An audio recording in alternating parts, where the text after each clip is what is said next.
Hai, saya Joe. Balik lagi di Dinding Joe.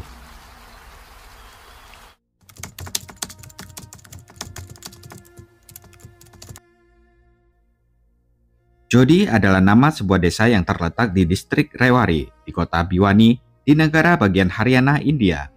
Nah, 32 tahun yang lalu, di desa kecil ini, lahirlah Ravina Rao.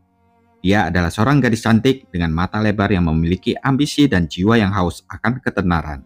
Ketika medsos melanda India, Ravina melihat kesempatan ini untuk melarikan diri dari realitanya yang terbatas, dan dia mulai mengunggah video tentang hidupnya yang dengan cepat menarik perhatian ribuan pengikut. Dalam profil Instagramnya, ia menuliskan kalimat, "Jangan menilai buku dari sampulnya."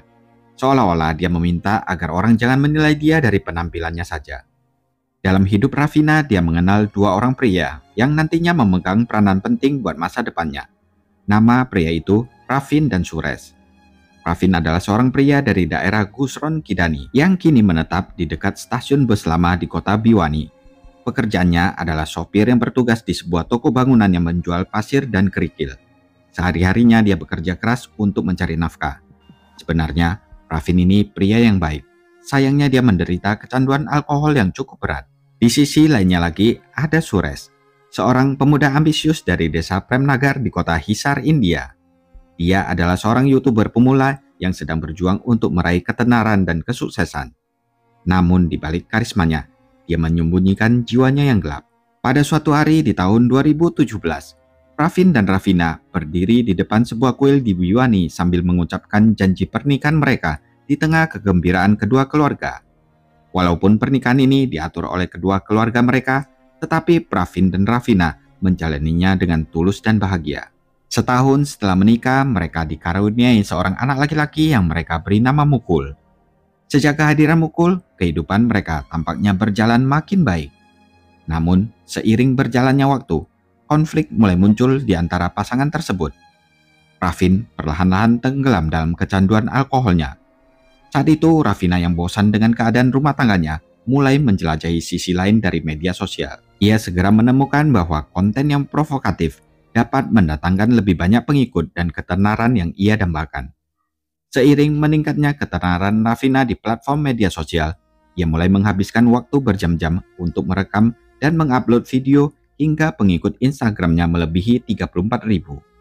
Sementara itu, Ravin semakin curiga dengan aktivitas istrinya yang semakin meningkat. Terutama ketika Ravina mulai menerima komentar dan pesan dari pria-pria asing yang suka menonton postingannya. Sebagai suami, Ravin pun protes. "Ngapain kamu membuang-buang waktu menghadapi semua omong kosong ini?" Lalu Ravin akan membentak Ravina dengan mengatakan, "Kamu itu seorang wanita yang sudah menikah, dan kamu juga sudah punya anak yang membutuhkan perawatanmu." Namun Ravina nggak peduli. Dia telah menemukan jalan keluar untuk meraih ambisinya yang terpendam di dunia media sosial. Di sana dia merasa dihargai dan dikagumi oleh para pengikutnya, sesuatu yang tidak dimilikinya dalam hubungannya dengan suaminya yang pecandu alkohol itu. Kesenjangan antara Ravin dan Ravina semakin melebar dari hari ke hari. Seolah-olah mereka hidup di dua dunia terpisah walaupun masih berada di bawah satu atap. Suatu hari, Ravina menerima pesan di Instagram dari Suresh, seorang YouTuber pemula yang mengagumi kontennya Ravina. Dia mengajak Ravina untuk berkolaborasi dalam proyek video bersama. Awalnya hubungan mereka masih bersifat profesional, tapi lama-kelamaan berubah menjadi hubungan terlarang. Mereka bertukar pesan selama berjam-jam, membicarakan impian, ambisi, dan kekecewaan mereka. Dalam waktu singkat, Ravina dan Suresh mulai bertemu secara diam-diam dengan alasan ingin syuting rekaman video kolaborasi. Suresh memahami ambisi Ravina dan mendorongnya makin maju. Tidak seperti Ravin yang memandang aktivitas Ravina sebagai hal yang gak berguna dan buang-buang waktu saja. Seiring berjalannya waktu, hubungan profesional mereka berubah menjadi hubungan romantis yang terlarang. Dan Ravina pun mulai jatuh cinta pada Suresh.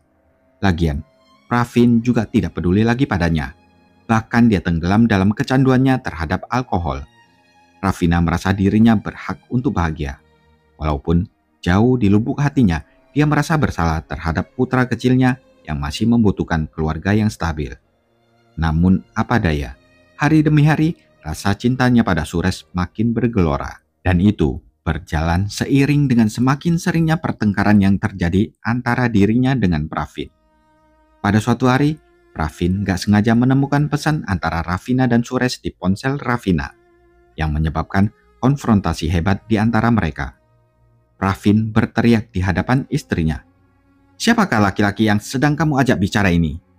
Ravina pun menjawab, "Dia hanya seorang kolega. Kami bekerja sama membuat konten media sosial."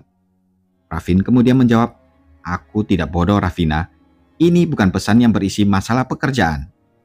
Pertengkaran itu kemudian berakhir dengan Pravin mengancam akan menceraikan istrinya jika dia terus berkomunikasi dengan Suresh. Mendengar ancaman itu, Ravina takut kehilangan anaknya. Jadi, dia akhirnya mau berjanji untuk memutuskan hubungannya dengan Suresh. Namun pada kenyataannya, Ravina tentu saja nggak bakalan mau mutusin Suresh. Hanya saja, dia kini menjadi lebih berhati-hati dalam menyembunyikan hubungan terlarangnya dengan Suresh. Hari demi hari berlalu, hingga tibalah pada tanggal 25 Maret 2025. Saat itu, langit sangat gelap di kota Bhiwani. Pravin telah berangkat kerja pagi-pagi sekali. Dan seperti biasa, istrinya tidak mengharapkan Pravin pulang cepat dari tempat kerjanya. Karena Ravina ingin memanfaatkan kesempatan ini untuk mengundang Suresh ke rumah mereka. Kebetulan, dia sudah menidurkan anaknya di kamar, setelah memberinya obat penenang agar anaknya tidur nyenyak dan tidak mengganggu dia. Ini adalah pertama kalinya Suresh mengunjungi rumahnya. Jadi, Ravina gugup sekaligus gembira. Begitu sampai di rumah Ravina, Suresh bertanya dengan cemas, "Apakah kamu yakin suamimu tidak akan kembali sebelum tengah malam?" Ravina menjawab, "Ya, dia bekerja shift malam hari ini. Dia tidak akan pulang sebelum jam 2 pagi." Merasa aman, sepasang kekasih itu menghabiskan waktu intim mereka bersama. Mereka tidak menyadari dunia luar dan asik dengan hubungan terlarang mereka. Mereka bahkan membicarakan masa depan bersama, kehidupan yang jauh dari kota Bhiwani, dan berhayal ingin pindah ke kota besar seperti Delhi atau Mumbai di mana mereka dapat mengejar ambisi mereka menjadi terkenal di dunia media sosial. Saat berbincang-bincang, Suresh memeluk Ravina dan berkata, "Kita akan menjadi pasangan YouTuber yang terkenal. Kita berdua nanti akan mendapatkan uang dan ketenaran bersama." Ravina lalu melihat ke arah Suresh dan bertanya, "Tapi bagaimana dengan Pravin dan Mukul? Bisakah aku membawa anak itu bersama kita?" Suresh menjawab, "Ya, bawa aja Mukul. Kalau Pravin, dia tidak pantas untukmu. Lihat bagaimana dia memperlakukanmu, bagaimana dia menghina dan meremehkanmu." Saat itu, waktu menunjukkan hampir pukul 10 malam. Tiba-tiba, mereka mendengar suara kunci pintu depan diputar. Ravina membeku ketakutan dan wajah Suresh menjadi pucat. Tidak ada waktu untuk lari atau bersembunyi. Di sisi lain, Pravin memasuki rumah dan sesaat berdiri tertegun melihat pemandangan mengejutkan di hadapannya. Dia melihat dengan mata kepalanya sendiri, istrinya dalam pelukan seseorang pria asing di dalam rumahnya sendiri. Pravin berteriak keras, "Apa-apaan ini?" Wajahnya memerah karena marah. "Siapakah lelaki ini dan apa yang dilakukannya di rumahku?"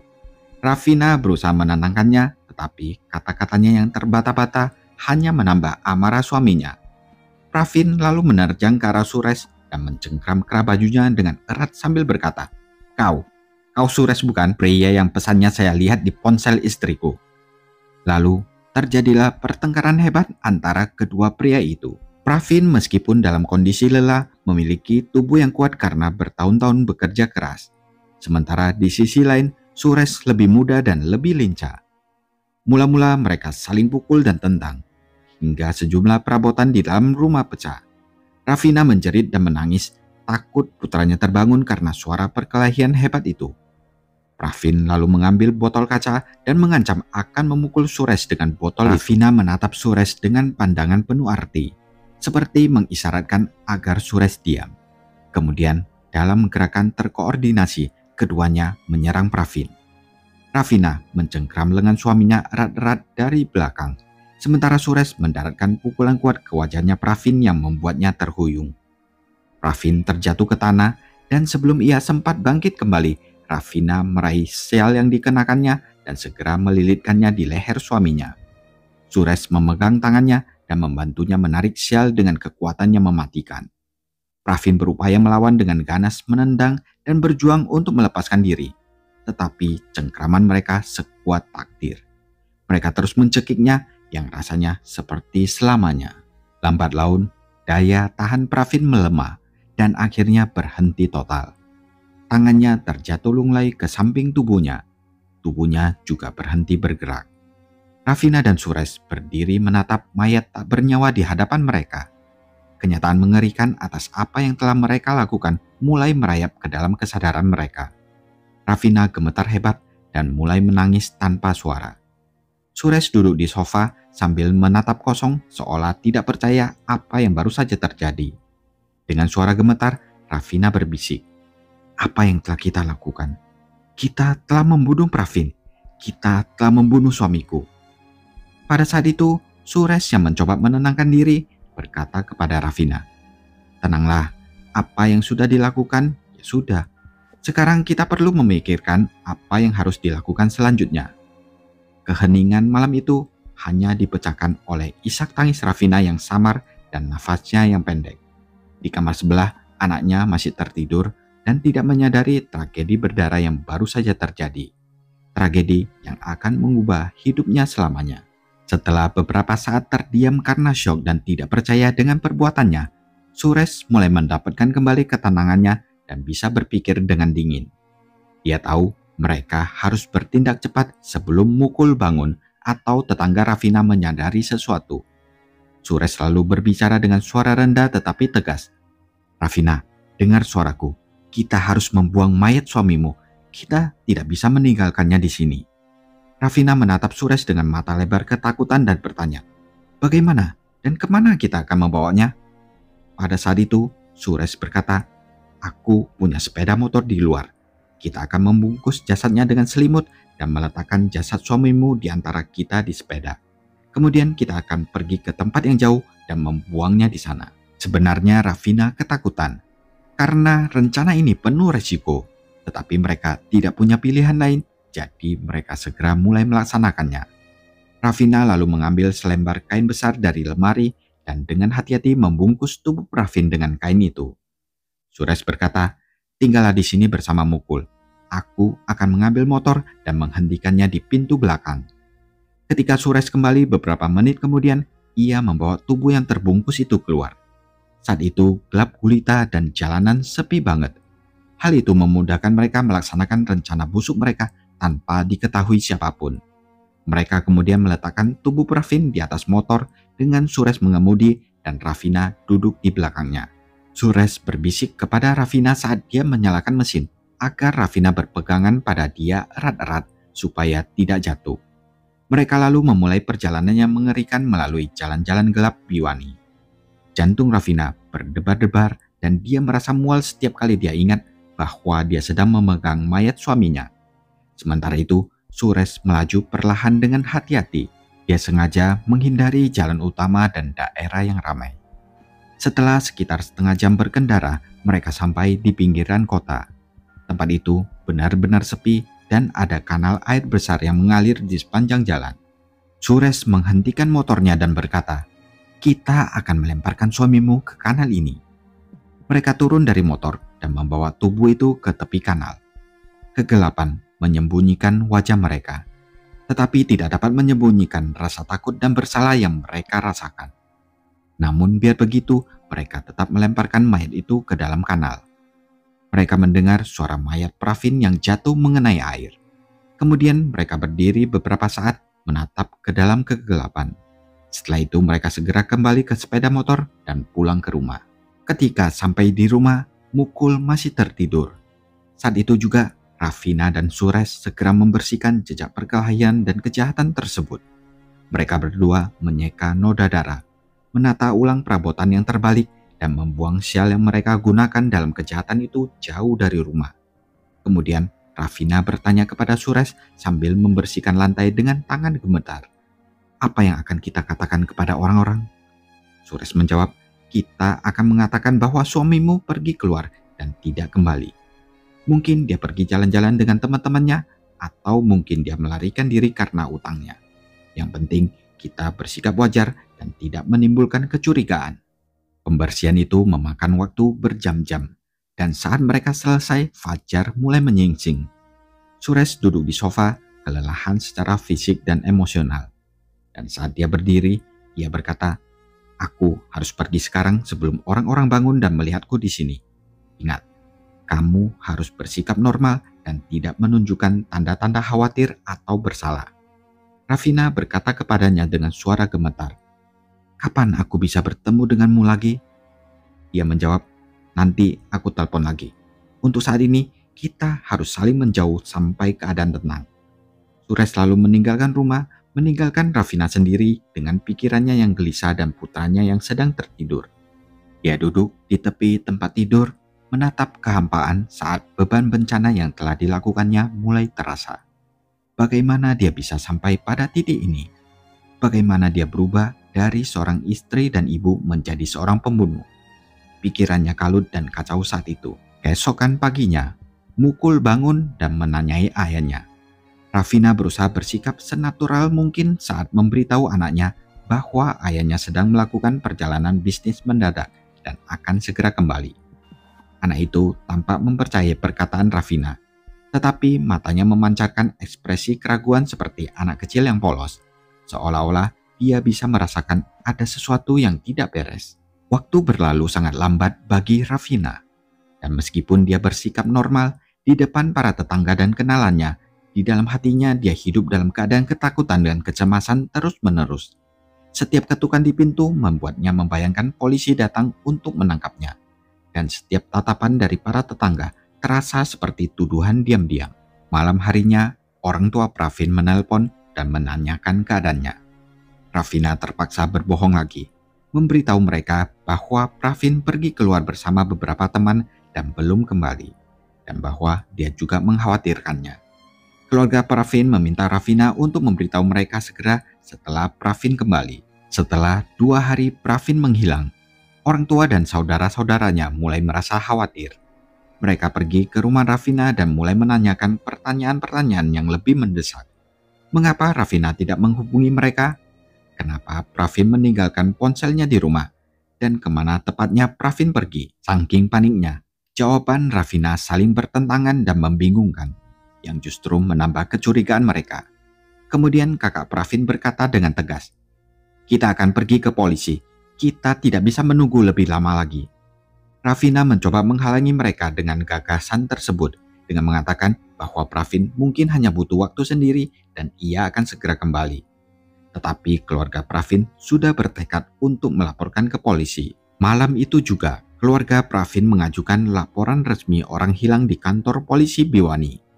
Polisi memulai penyelidikan dengan mengunjungi rumah Rafina dan Pravin untuk menanyakan tentang kapan terakhir kali Rafina melihat Pravin. Selain itu, polisi juga menanyakan apakah dia punya musuh atau ada masalah dengan keuangan. Rafina menjawab dengan sangat hati-hati, berusaha tidak memperlihatkan ketegangannya. Dia mengatakan kepada para penyelidik, "Suamiku sedang berjuang melawan kecanduan alkohol. Kami sering bertengkar. Karena itu, mungkin dia memutuskan untuk pergi sebentar agar dapat menenangkan dirinya." Namun, para penyelidik melihat ketidakkonsistenan dalam cerita Rafina. Mengapa Pravin meninggalkan ponsel dan dompetnya jika dia bermaksud bepergian? Mengapa dia tidak memberitahu siapapun tentang rencananya? Polisi pun mulai curiga bahwa ada rahasia gelap di balik semua yang diungkapkan oleh Rafina. Pada hari ketiga hilangnya Pravin, terjadi perkembangan yang mengejutkan. Beberapa pekerja gak sengaja menemukan mayat seorang pria di kanal air di sepanjang jalan Dinar Road. Mayatnya sudah membusuk, tetapi ciri-cirinya masih bisa dikenali. Polisi segera diberitahu, dan ketika para penyelidik tiba, mereka mulai mengumpulkan bukti dan mendokumentasikan tempat kejadian perkara. Mayat itu lalu dibawa ke kamar mayat untuk diotopsi, dan keluarga Pravin dipanggil untuk mengidentifikasinya. Itu adalah kenyataan yang sangat menyakitkan. Orang tua dan saudara kandung Pravin menangis ketika dipastikan bahwa mayat itu adalah Pravin. Laporan forensik mengkonfirmasi penyebab kematian Pravin adalah sesak nafas dan ada memar di leher yang menunjukkan dia telah dicekik. Laporan itu juga menunjukkan bahwa kematian Pravin terjadi sekitar 3 hari yang lalu, tepat pada hari yang sama ketika Pravin menghilang. Penyelidikan kemudian beralih ke fase baru. Ini bukan lagi sekedar kasus orang hilang, melainkan sekarang menjadi kasus pembunuhan brutal. Para detektif mulai mengumpulkan lebih banyak informasi tentang kehidupan Pravin, hubungannya, dan setiap musuh potensialnya. Karena istrinya Ravina sekarang berada di urutan teratas daftar tersangka, dia dipanggil terlebih dahulu ke kantor polisi untuk diinterogasi. Di sana, Ravina mengenakan sari putih, warna berkabung dalam budaya India, dan tampak sedih dan lelah. Tapi para penyelidik memperhatikan bahwa kesedihannya tidak sedalam yang diharapkan dari seorang wanita yang baru saja kehilangan suaminya. Penyelidik utama menatapnya dengan tajam dan bertanya, "Nyonya Ravina, apakah hubunganmu dengan suamimu baik?" Ravina menjawab dengan suara rendah, "Hubungan kami biasa saja. Kami pernah berselisih pendapat seperti pasangan lainnya, tetapi kami saling mencintai." Penyelidik kemudian lanjut bertanya, "Apakah suami Anda punya musuh atau seseorang yang mungkin ingin menyakitinya?" Ravina menjawab, "Saya rasa tidak. Pravin adalah seorang pria yang sederhana. Dia tidak punya masalah besar dengan siapapun." Interogasi berlangsung selama berjam-jam, dan Ravina mulai merasakan tekanan. Dia berkeringat dan terbata-bata dalam menjawab. Dia bersikeras tidak tahu apapun tentang pembunuhan suaminya. Penyelidik mulai mengumpulkan rekaman CCTV dari daerah sekitar rumah Ravina dan Pravin, juga dari CCTV yang ada di jalan yang menuju kanal air di mana tempat mayat Pravin ditemukan. Mereka harus meninjau ratusan jam rekaman CCTV. Untungnya, dalam salah satu rekaman, mereka menemukan bukti yang mengejutkan. Rekaman itu menunjukkan sekitar pukul 11 malam pada malam Pravin menghilang. Sebuah sepeda motor terlihat meninggalkan lingkungan tempat tinggal mereka berada. Ada 2 orang di sepeda motor itu, seorang pria mengenakan helm dan seorang wanita duduk di belakangnya. Di antara mereka ada benda besar yang menyerupai tubuh yang dibungkus. Penyelidik memperbesar dan memperjelas gambar rekaman dan berhasil mengidentifikasi Ravina sebagai wanita yang duduk di belakang. Mereka tidak dapat menentukan identitas pengemudi karena tertutup helmnya. Tetapi benda yang terbungkus di antara mereka tampak sangat mirip dengan mayat manusia. Polisi lalu melacak rute sepeda motor melalui rekaman kamera tambahan dan dipastikan bahwa sepeda motor itu menuju ke jalan di mana di sana menjadi tempat jasad Pravin ditemukan. Ini adalah bukti kuat yang menghubungkan Ravina dengan pembunuhan tersebut. Ravina akhirnya dipanggil kembali ke kantor polisi. Kali ini dia dihadapkan dengan bukti.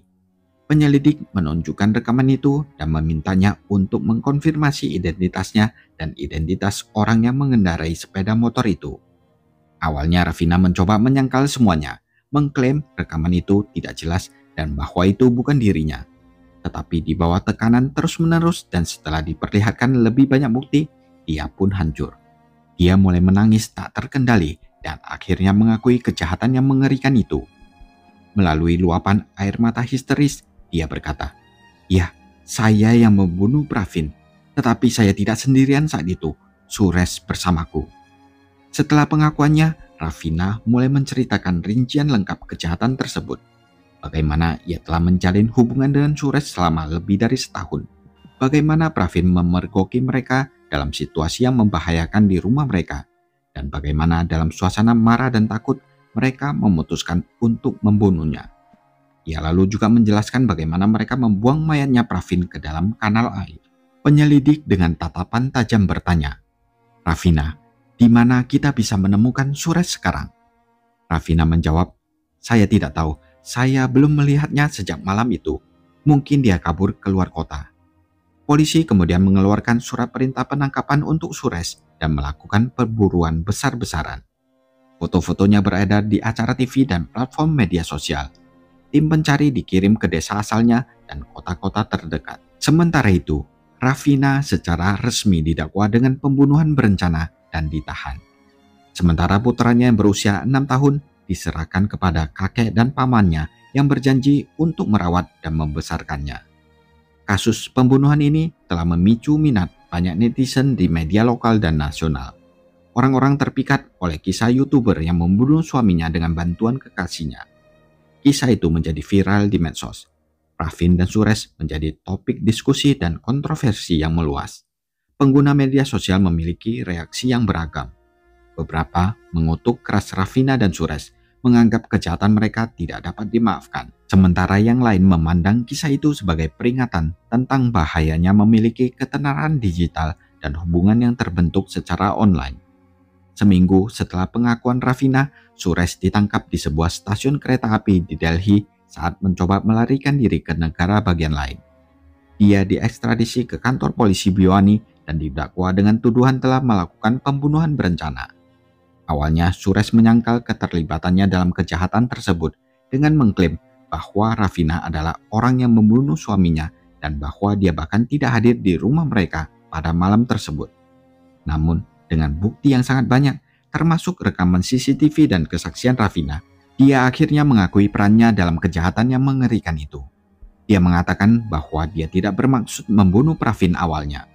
Kejadian itu terjadi pada saat Pravin marah ketika dia menyerangnya setelah mengetahui perselingkuhannya dengan istrinya. Jadi, dia ketakutan, makanya dia berusaha membungkam Pravin.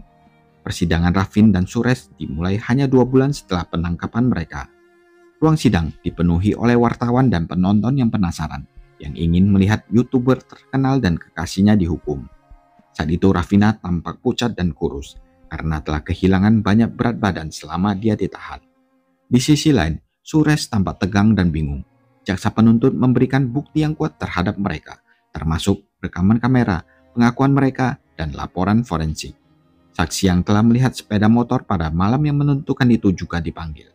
Dan tetangga yang telah mendengar suara pertengkaran dari rumah tersebut juga dihadirkan. Pengacara pembela berusaha untuk menyatakan bahwa pembunuhan itu tidak direncanakan sebelumnya dan terjadi hanya karena emosi setelah Pravin menyerang mereka. Namun, hakim menolak argumen ini dengan menunjukkan tindakan-tindakan mereka setelah melakukan kejahatan itu, terutama pembuangan mayat Pravin dan upaya untuk menyembunyikan bukti. Dua hal ini menunjukkan mereka melakukan kejahatan ini dengan kesadaran penuh. Setelah persidangan selama 3 minggu, pengadilan akhirnya menyampaikan putusan mereka, yaitu hukuman penjara seumur hidup untuk Suresh dan Ravina atas tuduhan pembunuhan berencana, menyesatkan polisi, dan merusak tempat kejadian perkara. Hukumannya berat, tetapi menurut pendapat sebagian besar pengamat, itu adil. Dan kasus ini pun menjadi subjek berbagai program televisi dan artikel surat kabar yang membahas dampak sosial media sosial terhadap hubungan keluarga dan nilai-nilai tradisional dalam masyarakat India. Adapun Mukul, ia menjadi simbol korban bisu dalam tragedi mengerikan ini. Anak itu tinggal bersama kakek dan pamannya. Dia dikelilingi oleh cinta dan perhatian. Namun, ia menderita trauma psikologis yang mendalam karena kehilangan orang tuanya dengan cara yang tragis. Ia terus-menerus bertanya tentang ibunya dan kapan ibunya akan kembali. Sulit bagi keluarga Pravin untuk menjelaskan kebenaran pahit ini kepada Mukul yang masih kecil. Ravina di penjara menghabiskan hari-harinya dalam isolasi merenungkan pilihan-pilihan gelap yang telah dibuatnya, yang membawanya ke akhir yang tragis ini. Dia menulis surat kepada putranya untuk meminta maaf atas apa yang telah dilakukannya dan mengungkapkan cintanya kepadanya. Namun, keluarga Pravin menolak untuk memberikan surat ini kepada Mukul, karena mereka yakin bahwa surat-surat itu hanya akan memperdalam traumanya. Sedangkan Suresh, dia benar-benar hancur di penjara. Pemuda ambisius yang pernah memimpikan ketenaran dan kekayaan tersebut telah kehilangan segalanya karena kecerobohannya. Dia menghabiskan sebagian besar waktunya sendirian, menghindari interaksi dengan narapidana lain dan menderita depresi berat. Pada akhirnya, kasus ini menjadi pengingat yang kuat bahwa kehidupan nyata tidak seindah seperti yang terlihat di layar ponsel, dan bahwa ketenaran digital dapat datang dengan harga yang tak terbayangkan. Nah, gimana menurut kalian? Tulis di kolom komentar ya.